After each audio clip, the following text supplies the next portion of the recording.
허락하신 하나님의 말씀은 나훔서 2장 1절로 13절까지 말씀입니다. 파괴하는 자가 너를 치러 올라왔나니 너는 산성을 지키며 길을 파수하며 내 허리를 견고히 묶고 내 힘을 크게 굳게 할지어다. 여호와께서 야곱의 영광을 회복하시되 이스라엘의 영광 같게 하시나니 이는 약탈자들이 약탈하였고 또 그들의 포도나무 가지를 없이 하였음이라. 그의 용사들의 방패는 붉고 그의 무사들의 옷도 붉으며 그 항우를 버리는 날에 병거의 새가 번쩍이고 노송나무 창이 요동하는도다. 그 병거는 미친 듯이 거리를 달리며 대로에서 이리저리 빨리 달리니 그 모양이 횃불 같고 빠르게가 번개 같도다. 그가 그의 존귀한 자들을 생각해내니 그들이 엎드러질 듯이 달려서 급히 성에 이르러 막을 것을 준비하도다. 강들의 수문이 열리고 왕궁이 소멸되며 정한 대로 왕후가 벌거벗은 몸으로 끌려가니 그 모든 시녀들이 가슴을 치며 비둘기같이 슬피 우는도다. 니누에는 예로부터 물이 모인 못 같더니 이제 모두 도망하니 설하설하 하나 돌아보는 자가 없도다. 은을 노락하라 금을 노락하라. 저 저축한 것이 무한하고 아름다운 기구가 풍부함이니라. 니느웨가 공허하였고 황폐하였도다. 주민이 낙담하여 그 무릎이 서로 부딪히며 모든 허리가 아프게 되며 모든 낯이 빛을 잃도다.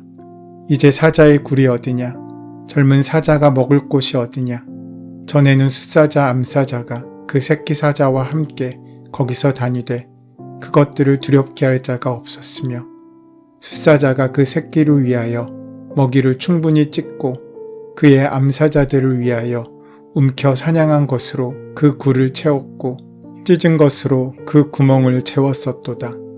만군의 여호와의 말씀에 내가 내 대적이 되어 내 병거들을 불살라 연기가 되게 하고 내 젊은 사자들을 칼로 멸할 것이며 내가 또 내 노력한 것을 땅에서 끊으리니 내 파견자의 목소리가 다시는 들리지 아니하리라 하셨느니라.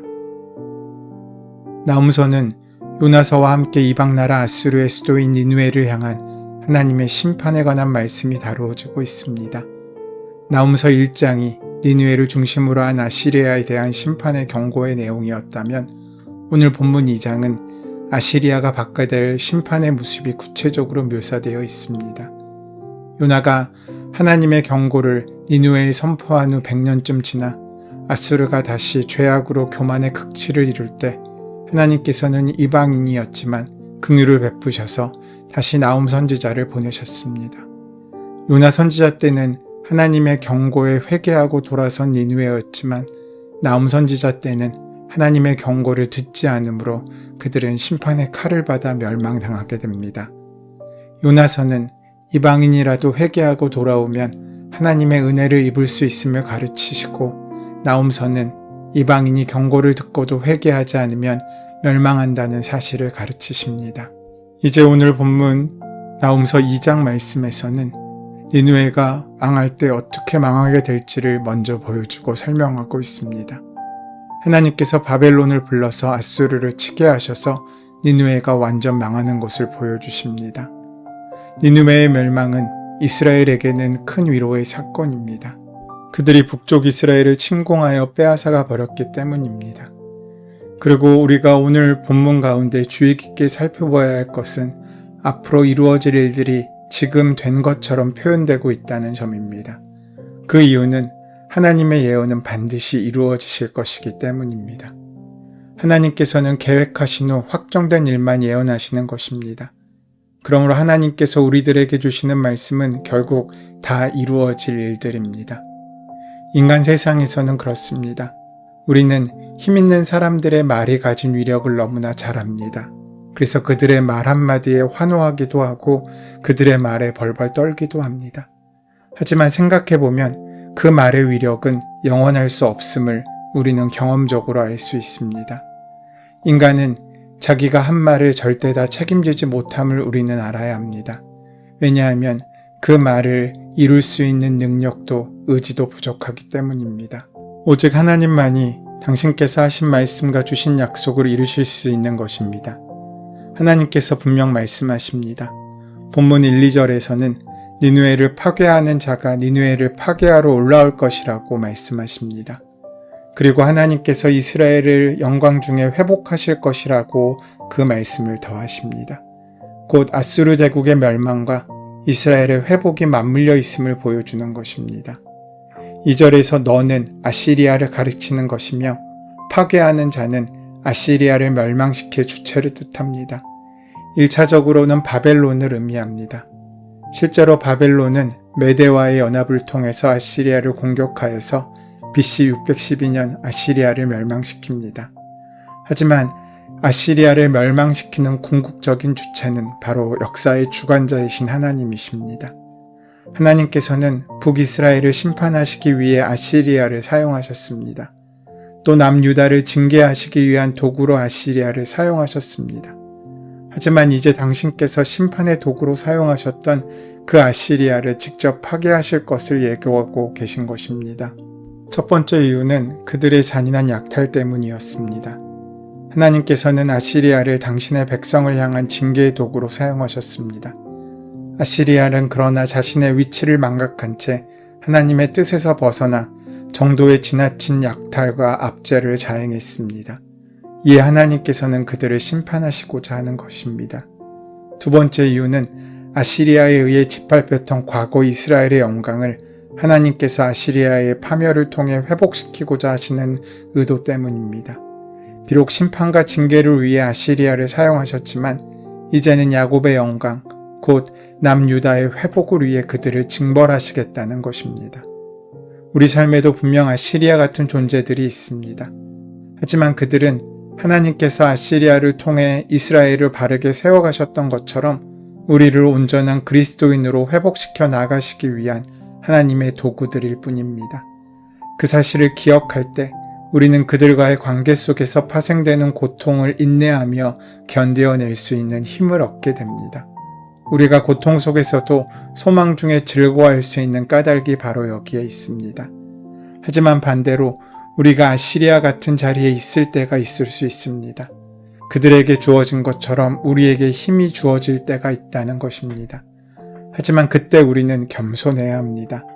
그것은 우리의 잘남으로 인함이 아니라 하나님의 계획 속에서 단지 수단으로 사용되기 위해 부여받은 힘이고 자리이기 때문입니다. 강하다고 교만해져서 오히려 약자를 함부로 대한다면 지금 아시리아처럼 하나님께로부터 엄정한 심판을 받게 될 것이기 때문입니다. 아수르 제국에 의한 북이스라엘의 멸망은 북이스라엘의 죄 때문입니다.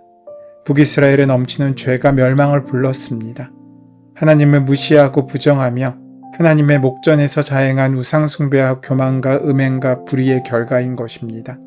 그러기에 죄의 무서운 줄을 알고 죄의 유혹과 함정에 대해 영적 긴장을 늦추서는 안 됩니다. 그럼에도 사람들은 여전히 죄를 가볍게 여기고 합리화시키며 심지어 죄를 자랑하며 살아가고 있습니다. 그것은 자신의 욕심에 젖어 눈 멀게 되어 하나님의 심판에 대해 겁이 없고 심판의 무서움을 잘 모르게 된 것입니다. 그렇게 사람들의 심령이 너무 강팍해져 있습니다. 하지만 우리 하나님은 반드시 죄의 값을 치르게 하십니다. 죄를 밝히시고 죄에 대한 대가를 분명히 치르게 하십니다. 하나님은 죄에 대해 좋은 게 좋다고 적당히 타협하고 넘어가시는 분이 아니십니다. 죄에 대해 엄중하신 분이십니다. 그럼에도 이보다 더 중요한 것은 죄에 대한 심판이 인간과 역사에 대한 하나님의 본심과 목적이 아니라는 것입니다. 인간과 역사에 대한 하나님의 관심과 목적은 회복입니다. 회복하시고 구원하시는 것이 하나님의 영원한 본심과 목적입니다. 다시 세우시고 그를 통해 선하신 주의 뜻을 이루시며 영광을 옷 입혀주시는 것입니다. 이스라엘이든지 아수르든지 살아계신 하나님을 인정하고 하나님의 본심과 목적을 올바로 알고 의심하지 않는다면 주의 말씀에 순종하는 사람은 그가 누구든 하나님께서 다시 받으시고 회복시키시고 세우시고 들어 사용하십니다. 그렇게 영광의 간을 씌워주십니다. 그러므로 하나님에 대한 인정과 순종이 필요합니다. 그것은 하나님 말씀에 대한 동의와 경청이며 그 말씀을 따르는 것입니다. 곧 예수 그리스도가 말씀이시듯 예수 그리스도께 대한 인정과 순종이며 말씀의 삶입니다. 이것이 하나님께서 예수 그리스도 안에서 인간과 역사에 베풀어 주신 하나님의 은총이며 약속입니다. 그러면서 오늘 본문은 아시리아를 침략해오는 군대의 모습을 생생히 기록하고 있습니다. 진군해오는 군대들은 붉은 방패를 들고 붉은 제복을 입었습니다. 전투를 위해 공격태세를 갖추었고 바퀴에 불꽃이 튈 정도로 번개 같은 속도로 병거를 몰고 올 것입니다. 아시리아 왕이 정예병을 소집시켜 보지만 그들은 급히 성으로 달려가 성벽 부수는 장치를 설치한 만큼 민첩한 군대입니다. 아무리 철저히 방어를 한다고 하더라도 결코 막을 수 없는 최강의 군대인 것입니다. 하나님께서 하나님의 백성들을 위해 일으키신 하나님의 군대였기 때문입니다. 하나님은 하나님의 백성을 대적하는 자들을 응징해 주시기 위해 이처럼 철저하게 준비하신 하나님이십니다. 계획하신 대로 한치의 오차 없이 이를 이루어 가시는 하나님이십니다. 그러기에 그 누구도 그 무엇도 하나님을 막을 수 없습니다. 이렇게 우리가 믿는 하나님은 우리를 대적하는 자들을 철저하게 대적해 주신 하나님이십니다. 우리가 섬기는 하나님을 우리가 어떤 어려움과 고난 가운데 있다고 할지라도 완벽하게 보호해 주신 하나님이십니다. 그 어떤 대적 앞에서도 우리가 두려워하지 않고 승리를 확신하며 믿음의 싸움을 싸워갈 수 있는 원동력인 것입니다. 그러면서 황폐화되는 아시리아의 모습이 기록되어 있습니다. 6절 말씀에 강들의 수문이 열렸다는 말의 의미를 정확히 알 수 없지만 학자들의 견해에 따르면 강들의 수문은 아시리아의 수도 니느웨 북동편에 위치한 댐의 수문을 일컫는 것으로 보입니다. 그 문들이 열렸다는 의미는 전쟁으로 인해 그 수문들이 터져 열리게 되었다는 것이고 왕궁의 소멸됨은 그 왕궁이 휩쓸려 떠내려갈 것이라는 의미를 갖고 있을 것입니다. 아시리아의 수도 니느웨는 티그리스강 동쪽에 위치한 난공불락의 요새였습니다. 아시리아에 있어 강들의 수문은 그들의 힘과 지혜를 더욱 확신시키는 대표적인 상징물이었던 것입니다. 그로 인해 그 누구도 자신들의 안전을 위협할 수 없다고 자신했을 것입니다. 그런데 역설적이게도 그들이 그렇게 믿던 그 수문들이 터져서 열림으로 결국 왕궁이 소멸되고 그들이 멸망하게 된 것입니다. 이처럼 하나님의 심판 앞에서는 그 어떤 것도 의지할 수 없고 그 어떤 것도 하나님의 심판을 막기에는 의미 없고 사용될 수 없는 것임을 우리는 알아야 합니다. 오히려 평소 믿고 의지하던 것들이 하나님의 심판의 촉매가 되어 더 빠르게 우리를 잠식시킬 수 있습니다. 권력을 의지하였다면 그 권력력 때문에 자리에서 끌려 내려오게 되는 수치를 겪게 될 것이며 명예를 의지하였다면 그 명예욕을 지키기 위해 결국 불명예스러운 퇴장을 하게 될 것입니다. 아시리아는 마치 물이 모인 모처럼 물질적으로 아주 풍성한 나라였습니다. 그리고 그 넘쳐나는 재물을 발판 삼아 주변 열방들을 침략하고 정복했습니다. 재물을 얻기 위해서 잔인한 약탈 또한 서슴지 않고 자행했습니다. 하지만 그로 인해 하나님의 심판에 넘겨진 그들은 그토록 자신들이 소중히 여기던 재물들을 남겨두고 도망쳐야 하는 어이없는 상황을 만나게 된 것입니다. 세상 사람들은 권력을 또 명예를, 돈을 의지하지만 그리스도인은 오직 하나님만을 의지하는 사람입니다. 하나님만이 도움이시고 하나님만이 우리의 피난처이시며 우리의 안전을 지키시는 분이심을 알고 믿기 때문입니다. 그동안 약탈로 쌓아둔 보물들은 이제 역으로 약탈당하게 될 것이고 그들은 빈털터리가 될 것입니다. 이런 상황 앞에서 그들은 떨리는 가슴, 후들거리는 무릎, 끊어질 것 같이 아픈 허리, 하얗게 질린 얼굴들을 하게 될 것입니다. 심은 대로 거두는 것입니다. 오늘 우리는 선을 오히려 악으로 갚는 그런 불의한 세상 속에 살아가고 있습니다. 선을 악으로 받고 선 때문에 실패를 경험하게 될 때도 있습니다. 하지만 분명한 것은 우리 하나님께서는 신원하시는 하나님이시고 보수하신 하나님이시라는 것입니다. 하나님의 사람들을 바로 세워나가기 위해 때로 아시리아 같은 존재를 사용하시지만 당신의 백성들을 향한 불의한 행동에 대해서는 반드시 복수해 주시고 회복해 주시고 보수하시는 하나님이십니다. 오늘도 이 사실을 기억하면서 그 어떤 상황 속에서도 생명으로 인도하시는 주님의 귀한 발걸음을 따라 걷는 복된 삶을 포기하지 않는 우리 한 사람 한 사람 되시기를 소원하고 축원합니다.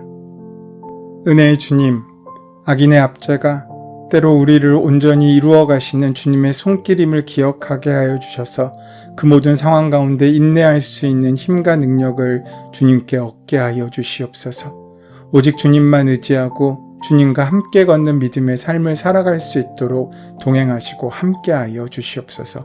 예수님의 이름으로 기도드립니다. 아멘. 이제 오늘 이 아침 우리에게 허락하신 본문의 말씀이 오늘 나에게 주신 하나님의 말씀으로 만나지기 위하여 본문의 말씀을 깊이 묵상하시고 함께 기도하는 시간 가지도록 하겠습니다. 함께 기도합니다.